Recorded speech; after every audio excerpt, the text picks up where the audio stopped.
कधी काळी अनेकदा विचार करत असताना भारतीय जनता पक्षाबरोबर पण जायचं ठरवलं गेलेलं होतं। वरिष्ठांनी निर्णय घेतला, आम्ही एक गप्प ऐकून घेतला, शिवसेनेला बाजूला ठेवलं, सरकार आलं, देवेंद्रजी मुख्यमंत्री झाले। 1991 ते 2024-23 32 वर्ष आम्हाला पण झाली ना। कधी काळी अनेकदा विचार करत असताना भारतीय जनता पक्षाबरोबर पण जायचं ठरवलं गेलेलं होतं आणि आम्हाला सांगण्यात आलेलं होतं। तुम्हाला आठवत असेल 2014ला पूर्ण निकाल लागायच्या आधी, विधानसभेचा पूर्ण निकाल लागायच्या आधी टीव्हीला लगेच प्रफुल्ल पटेलांनी स्टेटमेंट केलं, आम्ही बाहेरनं भारतीय जनता पक्षाला पाठिंबा देणार। वरिष्ठांनी निर्णय घेतला, आम्ही गप्प ऐकून घेतला आणि त्या प्रकारे पाठिंबा दिला गेला आणि त्यावेळेस शिवसेनेला बाजूला ठेवलं, सरकार आलं, देवेंद्रजी मुख्यमंत्री झाले। त्याच्यानंतरच्या काळामध्ये पुन्हा आम्हाला सांगण्यात आलं की आता सरकारमध्ये आपण पण जायचं, परंतु पुन्हा काय घडलं माहिती नाही। म्हणले नाही, जरा अडचणी आहेत, सोडून द्या, आम्ही आपलं विरोधी पक्षात काम करत राहिलो।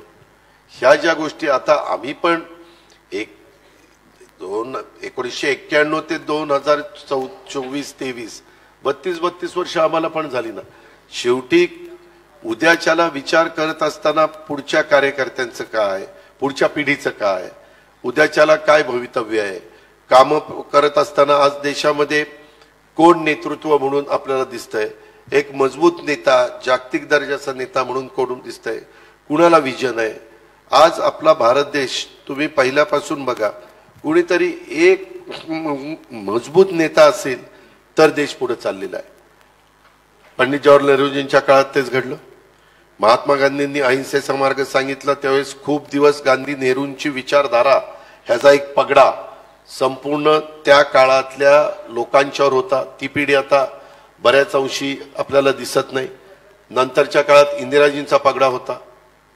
त्याच्यानंतरच्या काळामध्ये इंदिराजी जरा इमर्जन्सीच्या बाबतीत त्यावेळेस जनतेला वाटत होतं की हे चुकीचं झालेलं आहे, हे जरा हुकुमशाही पद्धतीचं झालेलं आहे, लोकांनी नाकारलं।